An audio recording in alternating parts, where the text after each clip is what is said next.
Thursday is Thanksgiving, and there's so much to be thankful for this year, unless you're a human woman.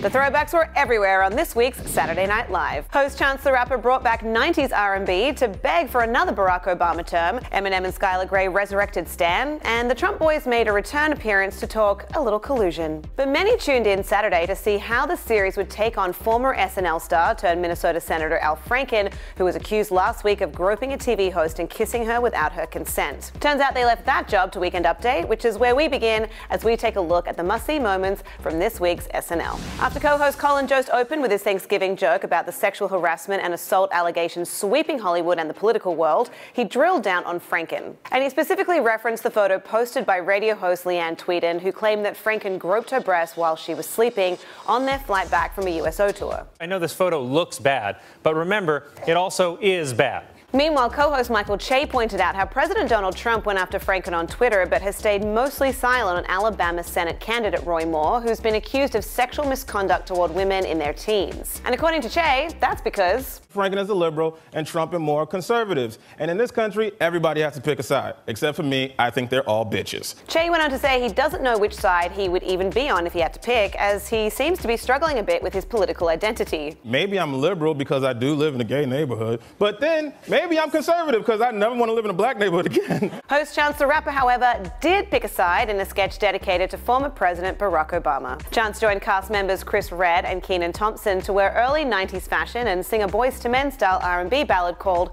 Come Back, Barack. I feel like we're all gonna die, so come back, Barack. The trio, fearing an upcoming war, saying things are bad, like really bad, like nuclear bad. And they didn't have much hope for the 2020 election either. 2020's looking sad. Maybe Michelle could run. Another huge musical moment this week came courtesy of Eminem, who presented a lengthy medley with Skylar Grey instead of performing the traditional 2 separate times. Fittingly, the duo started with the new song Walk on Water, with Grey providing guest vocals for the track in place of Beyonce. The two then seamlessly transitioned into a pair of throwbacks. They ended with Grey subbing for Rihanna on Love the Way You Lie, but in between, the duo thrilled fans by bringing back the classic Stan from 2000's The Marshall Mathers LP. Truly yours, your biggest fan, Sister Stan. And we end where the show began this week, with a tale from the Mueller files, a riff on Robert Mueller, who was heading the special counsel investigating possible Russian collusion in the 2016 election. In a reenactment of events that may or may not have taken place during the election, Kate McKinnon, wearing a white beard and leather jacket, impersonated WikiLeaks founder Julian Assange to meet with Mikey Day's Donald Trump Jr. in an abandoned parking garage. Trump Jr. asked for dirt on Hillary Clinton, while Assange requested to be cleared of all espionage charges. But first, they had to set some ground rules. I trust you came alone. My brother Eric is waiting in the car. I told him to honk the horn if he gets scared. The horn, of course, did eventually get blasted, and Alex Moffat's Eric joined the meeting. He looks like Draco Malfoy. What did we say about making fun of people's appearances, bud?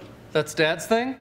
Oh, Eric. And by the way, 2 points to Slytherin for the Harry Potter reference. To watch the full sketches from this week's SNL, head to THR.com. And in the meantime, what were your favourite moments from this week's episode? Let us know in the comment section.